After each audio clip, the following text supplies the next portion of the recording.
हरियाणा में 5 नगर निगम पर आज चुनाव प्रचार का शोर थम गया। चुनाव प्रचार के आखिरी दिन मेयर और पार्षद पद के सभी उम्मीदवारों ने प्रचार में पूरी ताकत झोंक दी।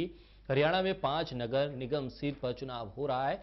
निगम चुनाव के लिए 16 दिसंबर को वोट डाले जाएंगे, लेकिन किसने कितना दम लगाया और इसके क्या कुछ नतीजे उन्हें मिलते नजर आएंगे, क्योंकि आज सभी दिग्गजों ने चुनाव प्रचार में उतरकर अपने समर्थित उम्मीदवारों और अपनी पार्टी के उम्मीदवारों के लिए प्रचार किया। आज आखिरी दिन था और आज बड़ी बहस इसी पर होगी कि वार्ड की चौधर में किसके हाथ सत्ता लगेगी।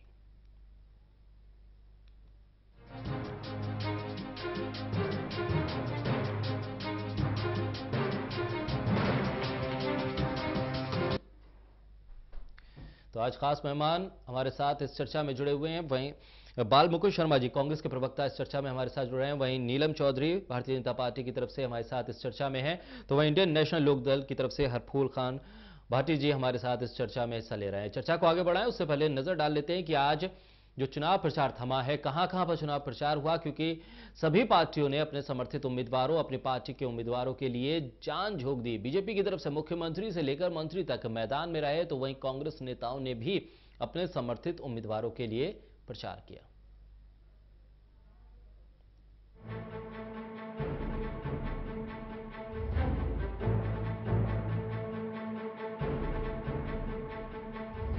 पांच नगर निगम चुनाव के प्रचार का शोर अब थम गया है। अंतिम दिन सभी उम्मीदवारों ने प्रचार में जान झोंक दी।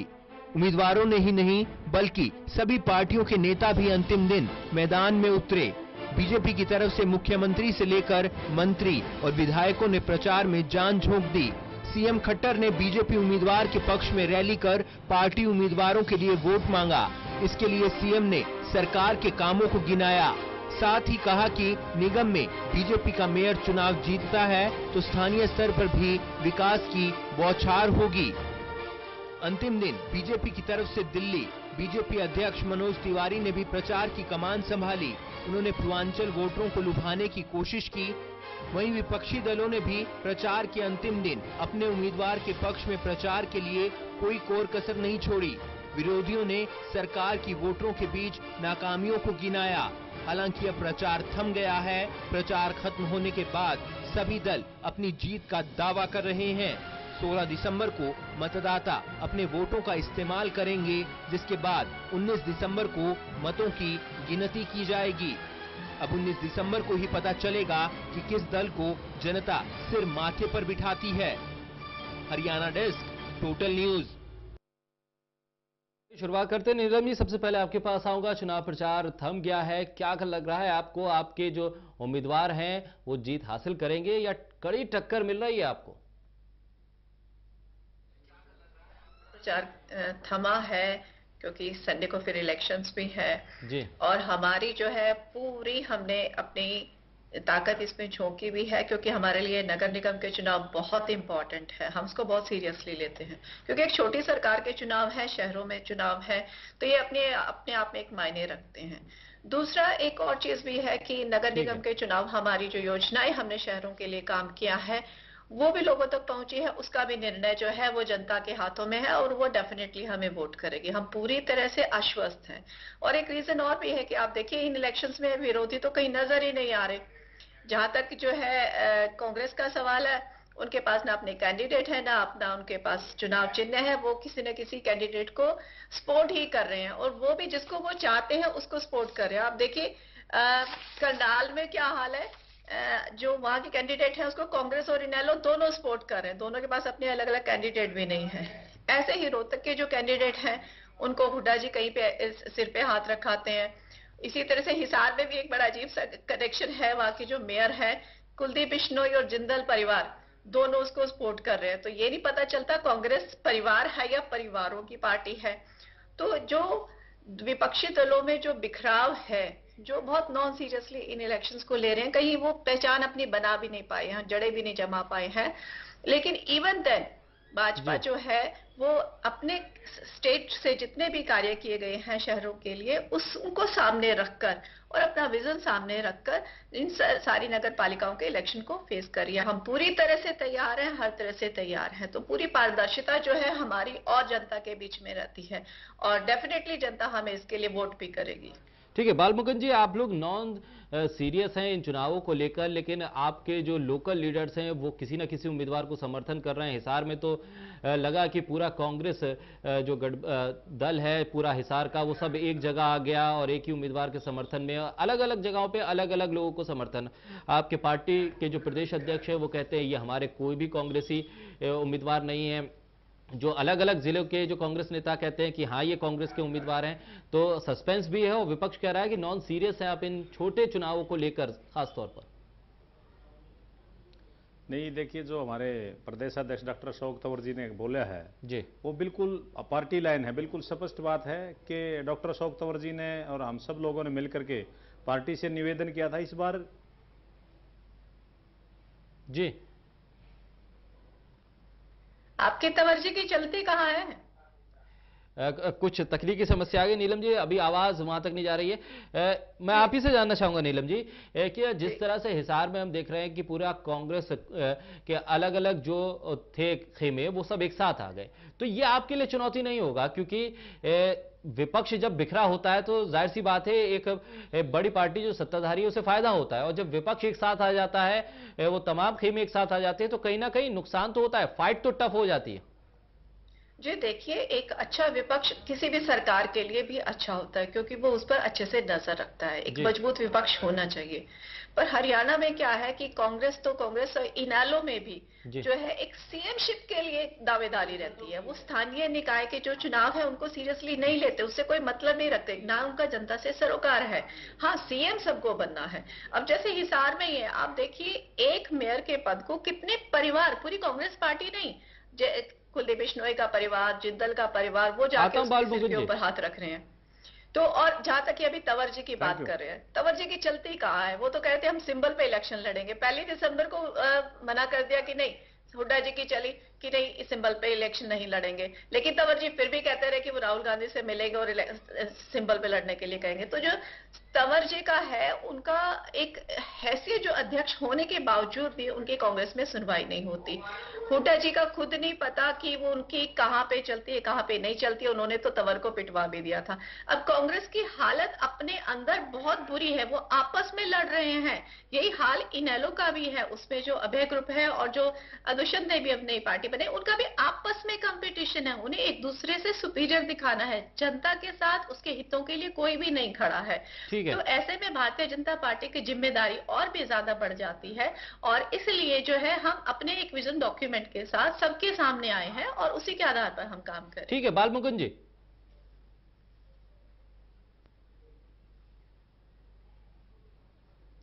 ये जो मैडम ये सबसे बड़ी बात तो ये कि जनता के विरोधी हैं ये लोग खुद। वो आप अपनी पार्टियों का फैसला होता है। कांग्रेस पार्टी ने फैसला किया कि हम अपने कैंडिडेट चुनाव मैदान में नहीं उतारेंगे। वहां लोकल जो भी लोग अपने कैंडिडेट उतारे हैं, ठीक है, वो उनके व्यक्तिगत कैंडिडेट है, लेकिन मैं आपको दावे के साथ कहता हूं बीजेपी 5 के 5 चुनाव हारेगी और बुरे तरीके से हारेगी। तो इन लोगों का कोई जनाधार तो है नहीं, कभी पहले रहा नहीं। और ये अभी इनको ये देखना चाहिए, पिछले अभी चुनाव आए हैं 3 स्टेटों के, पूरे देश में इनकी हालात क्या है। तो ये वहां तो आप बाय डिफॉल्ट जीते हैं। जी बालमुकुंद जी, वो माननीय अध्यक्ष जी ने जो हमारे अशोक तंवर जी ने कहा है कि कांग्रेस का कोई कैंडिडेट नहीं है, लेकिन फिर भी जो कैंडिडेट है बीजेपी जरूर हारेगी, आप ये देख लेना। कांग्रेस के कैंडिडेट नहीं है, बीजेपी हारेगी। क्या ये समझा जाए कि जिस तरह से गठबंधन बनाने की कोशिशें होती है बीजेपी के खिलाफ तमाम विपक्ष को एक साथ लाने की, ये उसकी शुरुआत है? क्या विधानसभा में ये स्थिति हमें देखने को मिल सकती है कि बीजेपी के खिलाफ आप लोग कई पार्टियां एक साथ आ जाएं, कम से कम हरियाणा में? कांग्रेस कभी भी हरियाणा में आज तक कभी गठबंधन नहीं किया। कांग्रेस ने जब से हरियाणा निर्माण 1966 से लेकर के आज तक कभी किसी भी दल से कभी गठबंधन नहीं किया, और ज्यादातर समय कांग्रेस ही हरियाणा में सत्ता में रही है। अभी पीछे आपने देखा होगा लगातार 10 साल हम सत्ता में रहे हैं, और जब से हरियाणा निर्माण हुआ आज तक कोई 5-7 साल का अरसा छोड़ दीजिए, 2-2, 3-3 साल ये मुख्यमंत्री रहे हैं, अदरवाइज कांग्रेस ही सत्ता में रही है। तो कांग्रेस तो लाजमी तौर पर अभी भी कांग्रेस आज स्थिति। ठीक है। बाल मुकुंद जी, आपको क्या लग रहा है कि किन मुद्दों आज के अगर लोकसभा चुनाव जाए तो ठीक है बाल मुकुंद जी, किस आधार पर विधानसभा सीटें जीतेंगे? जी, आपको क्या लग रहा है कि वो कौन से ऐसे मुद्दे हैं जिसके आधार पर आप ये दावा कर रहे हैं कि बीजेपी हारेगी? आपको कहां कमी लग रही है कि अब तक के 4.5 साल के शासनकाल में जो मनोहर लाल जी ने जो काम किया मुख्यमंत्री के तौर पर, उसमें कहां कमी है जिसके आधार पर आप ये दावा कर रहे हैं? ये इन्होंने 154 वादों के साथ एक संकल्प पत्र पेश किया था लोगों के सामने कि हम ये वादे पूरे करेंगे। और मैं बिल्कुल एक पार्टी के प्रवक्ता के नाते भी और व्यक्तिगत तौर पे मैं आपको ये बताना चाहता हूं, उसमें से अगर 4 वादे भी ऐसे हों जो इन्होंने जनता के पूरे किए हों, तो मैं पूरी जिम्मेवारी के साथ, शिद्दत के साथ आपको ये बताना चाहता हूं कि इन्होंने एक भी वादा पूरा नहीं किया। और जितनी झूठ इन्होंने बोली, एक भी कोई मेडिकल कॉलेज या एक भी कोई यूनिवर्सिटी हरियाणा में लेके नहीं आए, एक भी कोई इन्होंने इंस्टीट्यूट ऐसा लगाया हो, बिजली उत्पादन का कोई सीवर प्लांट लगाया हो, शहरों में कोई रोजगार एक रोजगार। जी बाल मुकुंद जी, ये है कि कोई रोजगार लेने के लिए लोग बिहार में, उत्तर प्रदेश में, दूसरी स्टेटों में पलायन करने लगे। रेपिस्ट स्टेट हरियाणा को बना दिया, कानून व्यवस्था की स्थिति का दिवाला पिट गया। 3 बार हरियाणा जला चुके हैं ये लोग, कोई कानून व्यवस्था की स्थिति इनसे संभाली नहीं गई। आप ये देखिए, प्रदेश के मुख्यमंत्री पहले 2-2.5 साल तक तो ये कहते रहे कि मैं अभी तो काम को सीख रहा हूं, मैं नया आदमी हूं, काम को देख रहा हूं। तो उसके बाद हालात ये हैं प्रदेश में, मंत्री मुख्यमंत्री की बात नहीं सुनते। तो हालात आज बीजेपी हैं क्या है कि कभी बीजेपी सत्ता में तो हरियाणा में रही नहीं। 1966 में हरियाणा निर्माण से आज तक कभी बीजेपी सत्ता में नहीं रही। आज राजनीति के तौर से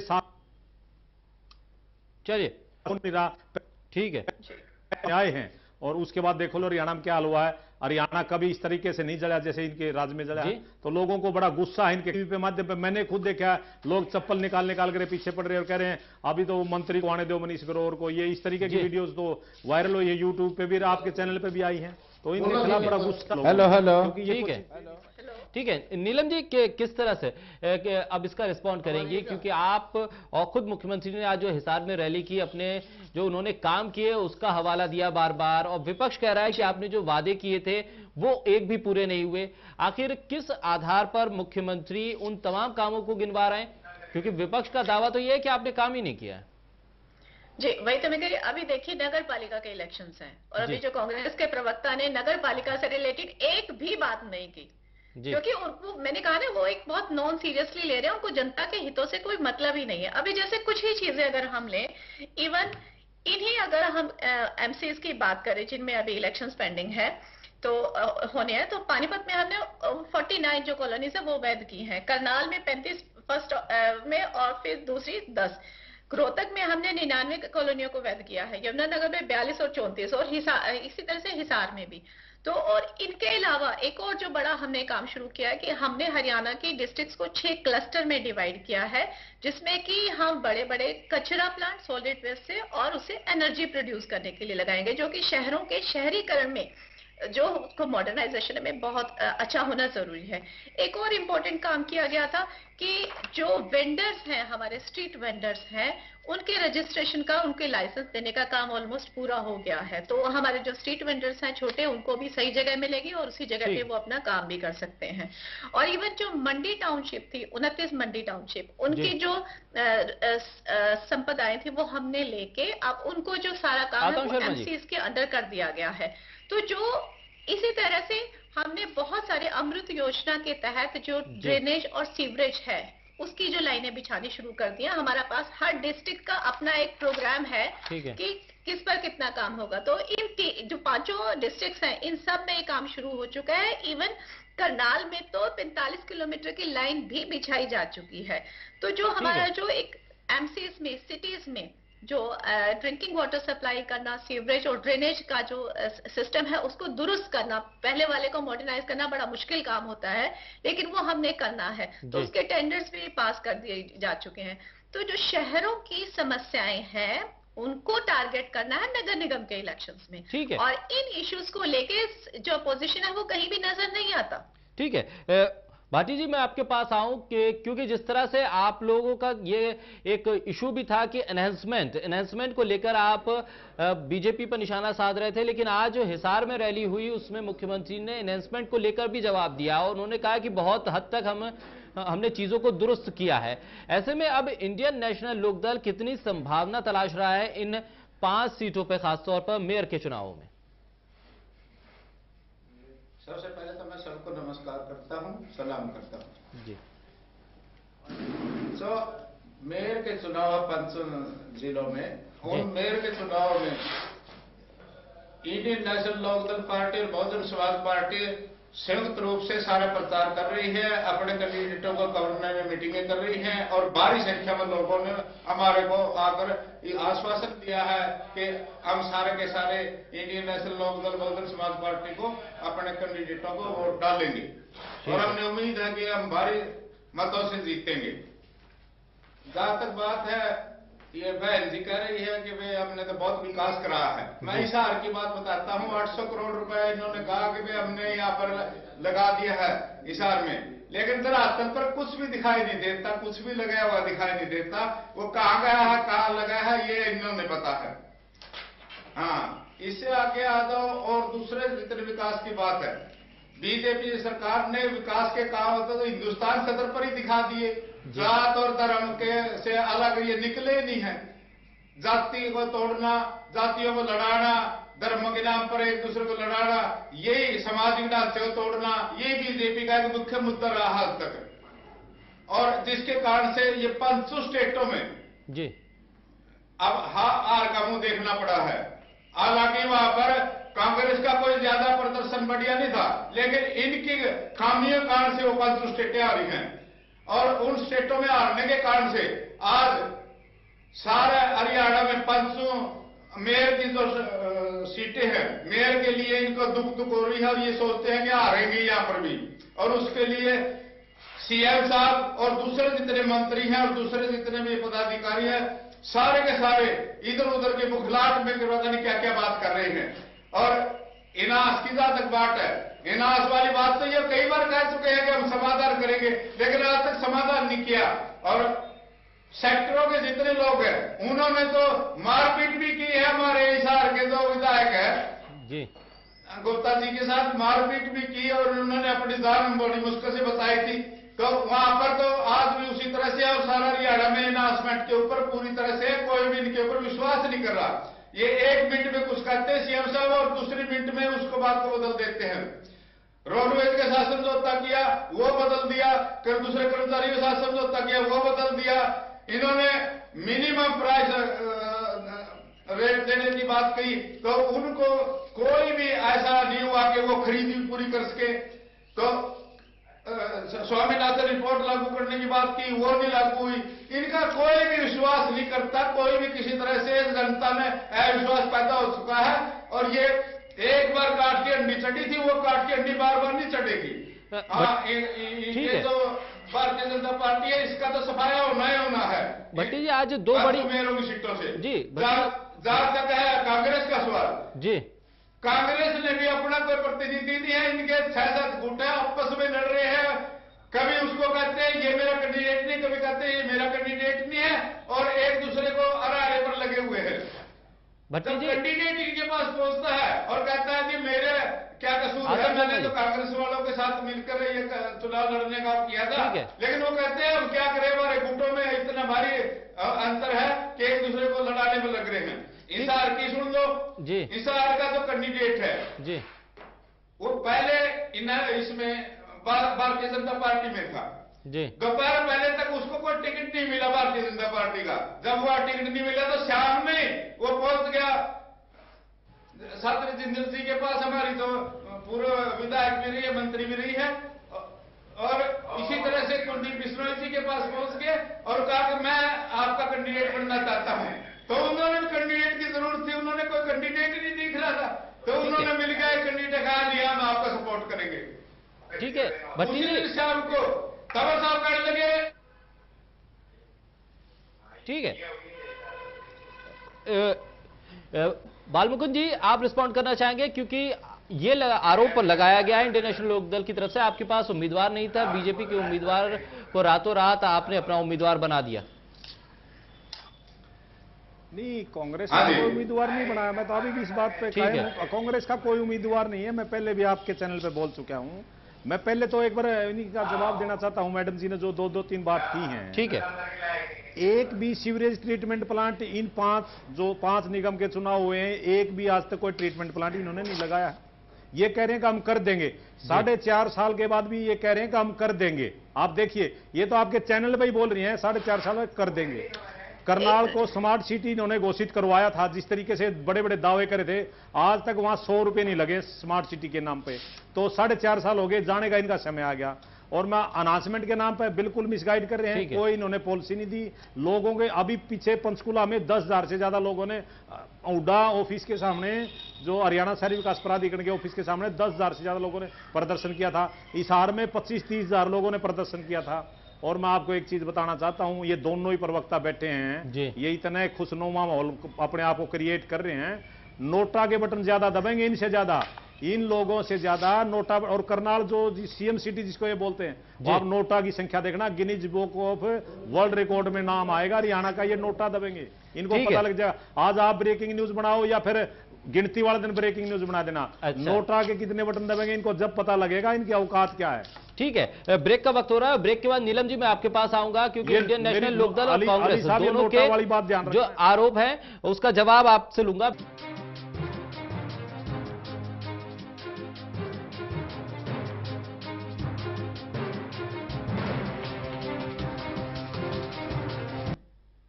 तो वार्ड की चौधर में बड़ी चर्चा हमारी आज चल रही है। आज चुनाव प्रचार खत्म हुआ है और तमाम राजनीतिक पार्टियां अपनी अपनी जीत के दावे कर रही हैं। नीलम जी आपका रुख करूंगा, इंडियन नेशनल लोकदल और कांग्रेस ने जो तमाम सवाल या आरोप लगाए उसका जवाब। जी, पहली बात तो देखिए, इनके अपने कैंडिडेट्स भी नहीं है और उसके बाद ही कहते हैं कि बीजेपी को हराएंगे।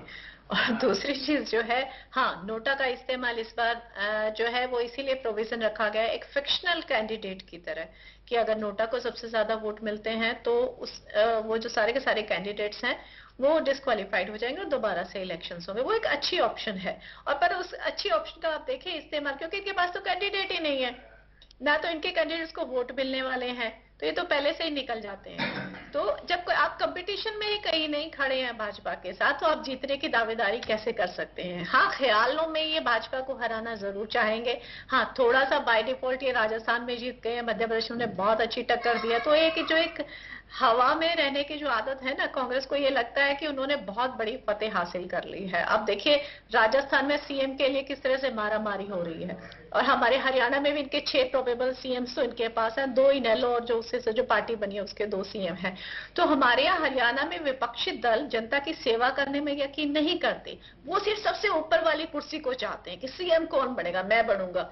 तो ये जो चीज है, ये हमारे विपक्षी दलों में जो शासन करने की, सेवा करने की नहीं, शासन करने की जो एक नियत है, उसी का फल है कि ये लोग जनता से काफी दूर रहते हैं। और हमारे हरियाणा की पॉलिटिक्स बिल्कुल अलग तरह की। हमारे ऑनरेबल सीएम साहब हमेशा जनता के बीच आते हैं, उनकी बात करते हैं। अभी आप कह रहे थे कि जो हमारे सीएम साहब ने जो योजनाओं की घोषणा की थी, और आप देखें हमने नगर पालिकाओं के लिए हमारे सीएम साहब ने 601 घोषणाएं की थी टोटल, जिसमें से 140 पूरी हो चुकी हैं, 256 पे काम भी चल रहा है और 182 को भी जल्द पूरा कर दिया जाएगा। ये तो वो है कि जो हमारी टोटल घोषणाएं हैं, इसमें हमने 10 साल से पुराने जो सेक्टर से उनको हुड्डा में भी शामिल किया है। तो बहुत सारी चीजें हैं जो हमने की हैं। और अभी जैसे ट्रीटमेंट प्लांट की बात कर रहे थे ना, तो अभी रोहतक में तो कई जो है 300 करोड़ के टेंडर लग चुके हैं और कई तो शुरू भी हो चुके हैं। इसी तरह से यमुनानगर में भी 7 नए ट्यूबवेल लग चुके हैं ड्रिंकिंग वाटर के लिए, और जो 24 हैं जो वो अभी बस क्रिया में, वो भी लग जाएंगे। तो हम तो ग्राउंड लेवल पे काम करते हैं, सड़कों का पुनर्निर्माण हो रहा है, सीवरेज की लाइंस डल रही हैं, ड्रेनेज का काम वो भी ठीक से चल रहा है। अगर ये काम पहले कभी किसी सरकार ने किए होते तो नजर आते ना, तो हमारे जो ट्रीटमेंट प्लांट्स हैं, सीवरेज की लाइंस है, ड्रेनेज की लाइंस है, साफ पीने का पानी जिसके 3.5 लाख कनेक्शंस दिए गए हैं, वो हमारी सरकार ने ही तो किए हैं। वो जनता की सेवा के लिए। नगर पालिका के चुनाव जो है वो इन मुद्दों पर आधारित होते हैं कि आपने ग्राउंड लेवल पे उनके लिए क्या किया, इसीलिए तो उसे छोटी सरकार कहते हैं। अब देखिए विपक्षी दलों के पास कोई भी ऐसा मुद्दा नहीं है जो कि नगर पालिका से रिलेटेड हो, वो सिर्फ जो है अपनी एक राजनीति जो इनकी रटी रटाई है वही खेल रहे हैं, इसके अलावा तो कुछ नहीं है। इनेलो जब सत्ता से बाहर होती है तो इनका आपस में घर में जूतम पजार होता रहता है, जब सत्ता में होते हैं तो जनता के साथ होता है, जब कांग्रेस होती है तो इसके करप्शन के इतने सारे केसेस आते हैं, इतने CLU से रिलेटेड होते हैं, वो काम बड़े फटाफट करते हैं। लेकिन जनता के लिए इन्होंने कभी 10 साल में कोई ट्रीटमेंट प्लान लगाया क्या? कहीं पे पानी की प्योरिफिकेशन का किया? अभी आप देखिए हरियाणा के कितने शहरों में जो पानी का जो पेयजल स्तर है नीचे जा चुका है, कितनी जगह उसमें केमिकल्स हैं, कैंसर जैसी समस्याएं हैं। तो वाटर ट्रीटमेंट प्लांट्स जो हमारे हरियाणा में है वो अब लगाए जा रहे हैं, और जो 2019 तक कहीं तो उसमें से पूरे भी हो जाएंगे। करीबन 13 ट्रीटमेंट प्लांट जो है 2019 तक पूरे हो जाएंगे। तो इस तरह की जो जनहित के कार्य हैं और जो हमारे पर्यावरण को भी सुरक्षित रखते हैं, वो सारे कार्य हमारी भारतीय जनता पार्टी सिंसियरली शुरू से कर रही है। तो ये काम होते हैं जिनको कि हम लेके अपने जनता में जाते हैं। तो जो बाकी की जो पार्टियां हैं वो केवल राजनीति करती हैं, इसके अलावा कुछ नहीं है। इस कैंडिडेट के सिर पे हाथ रख दिया, उस कैंडिडेट के सिर पे हाथ रख दिया, इनका अपना तो कहीं कोई डायरेक्ट पार्टिसिपेशन होता नहीं है।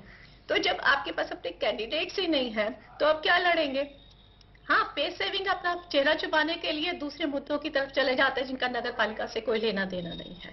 तो भाजपा बहुत अच्छा कार्य कर रही है, जनता उसको समझ भी रही है, और हम सभी जो जितने भी हमारे MCs हैं, सब हमारे मेयर्स जो है वो बहुत अच्छे साफ सुथरी छवि के हैं, और वो सभी जीतेंगे, और MC जो मेंबर्स हैं वो भी हमारे जीत कर आएंगे। भट्टी जी, जिस तरह से आपने तमाम चीजें उठाई, नीलम जी कह रही हैं हमने तो काम किया है, मुख्यमंत्री काम के आधार पे वोट मांग रहे हैं, और आपका दावा यह है कि जमीनी स्तर पे वो काम नहीं दिखाई दे रहा। तो क्या सरकार सिर्फ घोषणाएं कर कर और घोषणाएं जनता के बीच ले जाकर वोट मांग रही है?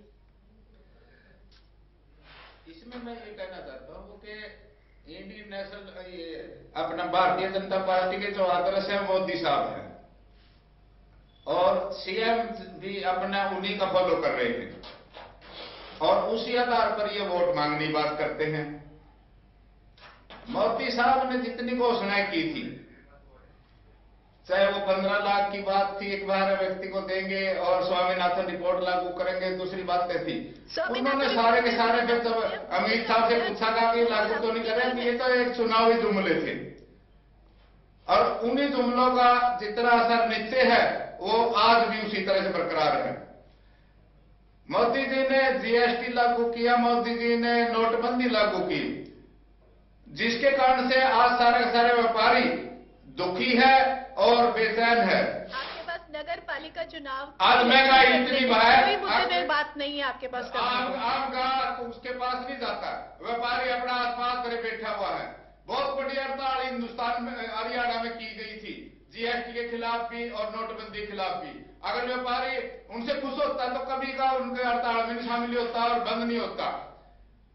इसी तरह से नगर पालिका के कर्मचारियों के साथ लड़ाई रखी और उनकी मांगे पूरी नहीं की, उनके साथ भेदभाव किया गया, जिसके कारण से उन्होंने हड़तालें की, और जिसके साथ जो ये सफाई अभियान की बात करते हैं, साफ सुथरा रखने की हिंदुस्तान की बात करते हैं, तो वो सारा का सारा तरह का तरह रह गया। और इसी तरह से कर्मचारियों के दूसरे हैं, चाहे वो रोडवेज के हैं, चाहे आंगनबाड़ी के हैं, चाहे आशा वर्कर हैं, चाहे दूसरे हैं, उसी तरह से एक इनके खिलाफ है सारा सारा माहौल। इसी नजरिए से आज 500 मेयर हैं, जो इतने 500 बीजेपी के हारेंगे, कोई इनको बताने वाला नहीं है।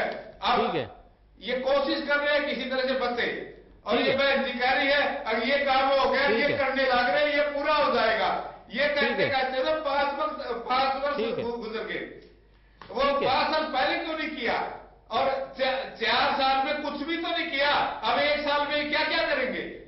ठीक है, ये असली राजनीति, वोट की राजनीति तो अब करनी शुरू हुई है। वोट की राजनीति हम नहीं करते, वोट की राजनीति बीजेपी करती है, धर्म के आधार पर लड़ाती है, धर्म के जात के आधार पर लड़ाती है, समाज को तोड़ते हैं, सारी बातें आपके सामने हैं। और हमारे को हमने वादा किया है सारे 500 मेयरों को कैंडिडेटर ने कि हमारा सरकार आने पर चाहे सीवरेज की बात है, पानी की बात है, सड़कों की बात है, वो सारे के सारे बिल्कुल सही बनाकर रखेंगे। आज रोड सारे के सारे शहर में टूटे पड़े हैं, कहीं पर भी कोई ऐसी उसके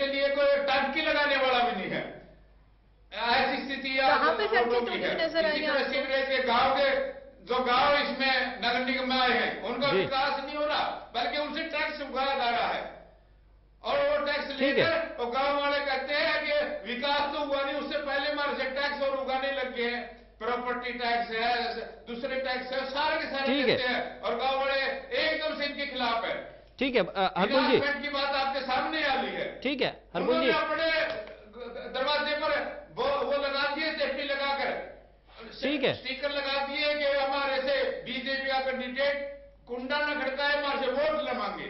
ठीक है, ये स्थिति है इनकी। ठीक है नीलम जी, जो कर्मचारियों की हड़ताल हुई, जीएसटी का जिक्र हुआ, नोटबंदी का जिक्र हुआ, इफेक्ट तो करा लोगों को, और वो लोग वोटर भी हैं इन अलग अलग इलाकों में, चाहे कर्मचारी किसी भी महकमे के हों, अगर उन्होंने हड़ताल करी है उनमें से कुछ जो कर्मचारी हैं वो वोटर भी होंगे इन नगर पालिकाओं में, मेयर के चुनावों में उनके वोट भी होंगे और उनसे जुड़े हुए लोग, परिवार वालों के भी वोट होंगे। क्या वो इफेक्ट करेगा आप लोगों को? जी देखिए, पहली बात तो जो हमारा रिफॉर्म का प्रोसेस है पूरे हरियाणा में, इन्हीं पूरे देश भर में जो है, उसका पर्पस जो है राजनीतिक कतई नहीं है। हमारे देश को, हमारे राज्य को बहुत सारे डिपार्टमेंट्स में सुधारों की आवश्यकता थी। तो कई बार जैसे होता है ना, एक कड़वी गोली भी खिलानी पड़ती है और हमारी जनता ने उसे सहर्ष स्वीकार किया है, क्योंकि कुछ बुराइयां हमें अपने समाज से, अपने सिस्टम से दूर करनी थी, जिसमें करप्शन भी है और बहुत सारी और चीजें, जैसे कि पहले बहुत सारी ट्रांसफर पॉलिसीज में पैसा देना पड़ता था, अब वो ऑनलाइन ट्रांसफर होती है। हमारा रिक्रूटमेंट एकदम से ट्रांसपेरेंट है और कितनी ही सारी चीजें, इवन जीएसटी भी है, उससे बहुत ट्रांसपेरेंसी आई है, लोगों को पता है कि इतने सारे टैक्सेस से उनसे पीछा छूटा है। अब लोगों से पूछे, इसमें काफी कंफर्ट है। इवन जो नोटबंदी भी थी, जहां जिनके पास पैसे दबे हुए थे घरों में बेड के अंदर, उनको तो जरूर तकलीफ हुई है, लेकिन आम आदमी उससे हमेशा खुश रहा, उसने कभी आवाज नहीं उठाई। तो मोदी जी के जो कार्य है, हमारे ऑनरेबल प्राइम मिनिस्टर के जो काम है, वो कभी भी राजनीतिक लाभ के लिए नहीं होते, वो जनहित के लिए होते हैं। जनहित के लिए जो किया गया काम है वो देश हित की, एक सबके लाभ के लिए होता है। हाँ, जो अगर कोई अपने पर्सनल, अपने ही लाभ के लिए अगर कहता है तो वो एक पाप की गली से होकर निकलता है। जैसे कांग्रेस का टाइम था, वो पर्सनल गेन्स में लगे रहते थे, हर चीज में पैसा बनाना, ऊपर तक लेके जाना, सीएल यूज करना। इनके हुड्डा जो है वो कितने 6-7 केसेस में फंसे हुए हैं, वाड्रा भी फंसे हुए हैं, राहुल गांधी, सोनिया गांधी वो भी बेल पे है। तो जो एक करप्शन जो उनके खून में जमा हुआ था ना कांग्रेस के, वो भारतीय जनता पार्टी ने लोगों को ईमानदारी सिखाई है। हाँ ठीक है, उससे उसका वोटों से कोई लेना देना नहीं है। हम अपने वोट जो है अपना काम दिखाते हैं जनता को कि हम कितनी ईमानदारी से, साफ नियत से सही दिशा में विकास की ओर लेके जा रहे हैं। हमारा प्रदेश विकास चाहता है, ईमानदारी चाहता है। तो वो जो एक छवि है लोगों में कि कहते भी हैं और काम भी करते हैं। और आप एक और चीज देखिए, हमारी पहली सरकार है हरियाणा में, जो हर साल अपना रिपोर्ट कार्ड लेके आती है। हम हर साल ये कहते हैं कि हमने ये काम कर दिए, रहते हैं और हम इसको इतने जो काम बचे हैं वो इतने टाइम पीरियड में कम कर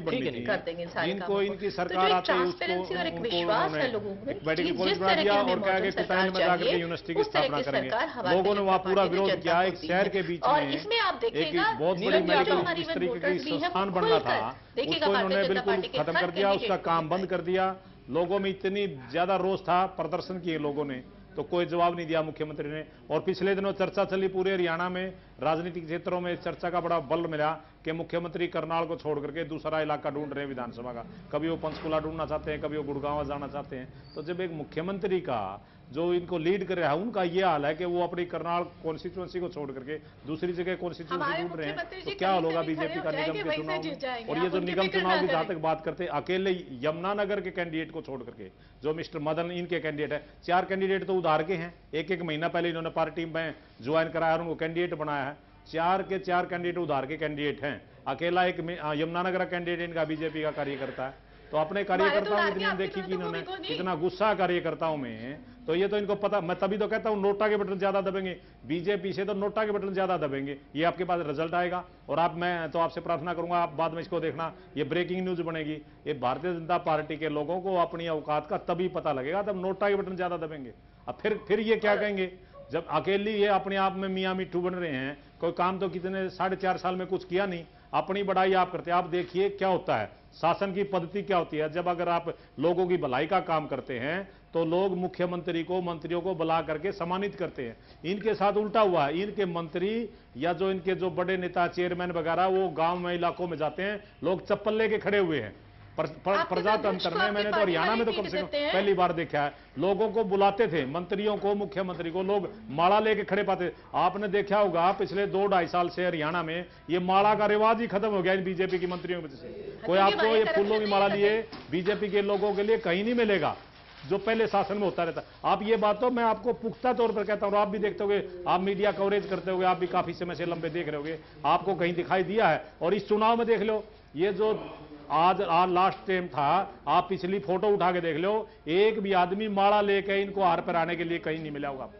इनको लोग देख के खुश नहीं है, इसलिए मैं कहता हूं कि नोटा के बटन ज्यादा दबेंगे। ये खुशफहमी में, गलतफहमी में। और मैडम जी तो अपना जिस तरीके से बयान दे रही थी, इनको तो ये पता ही नहीं कि हरियाणा में हो क्या रहा है। मेरे को लगता है इन चुनाव में एक बार भी ये किसी भी निगम में गए हों तो ये ऑन रिकॉर्ड बता दीजिए, करनाल गए हों, हिसार गए हों, पानीपत गए हों, यमुनानगर गए। जब पार्टी के प्रवक्ता ही वोट मांगने के लिए लिए जाते तो फिर दूसरे लोगों से आप कैसे उम्मीद कर सकते हैं? पानीपत मेरी होम सिटी है, आमने सामने हम बैठे, मैं जी वार्ड में और किस निगम में चुनाव में वोट मांग के आए, आप ऑन रिकॉर्ड पूछ लो। सबसे पर्सनल अटैचमेंट भी है और इतने महत्वपूर्ण पद पे बैठे हुए लोग वोट मांगने नहीं जा रहे, ये तो पार्टी का हाल है। पर आपकी नजर जो है वो पैसों वाली माला के ऊपर है कि किसी को पहनाई गई कि नहीं पहनाई गई।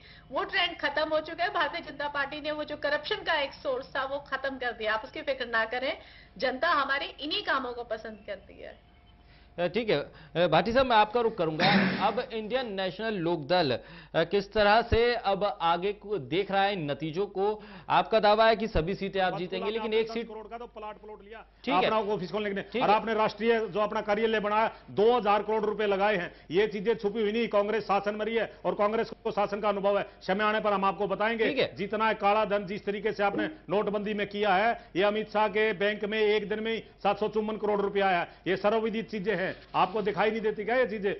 ठीक है बालमुखी जी। भाटी साहब, जिस तरह से दुष्यंत चौटाला जो चौटाला अलग हुए, क्या उसका असर कुछ आप देख रहे हैं? क्या उसका कुछ शुरुआती असर आप लोगों को झेलना पड़ेगा? क्या ऐसा लग रहा है? आपने ऐसा कोई असर नहीं दिखाई दे रहा कि दुष्यंत चौटाला अलग होने से हमारे से कोई असर पड़ेगा। एक तो पहली बात तो ये है कि वो कोई इलेक्शन ही नहीं लड़ रही। ठीक है, नेशनल लोकदल पार्टी वही पार्टी है जो कि जो बड़ी है, उसमें कोई भी बिखराव नहीं हुआ, उसमें कोई दौड़ नहीं हुई।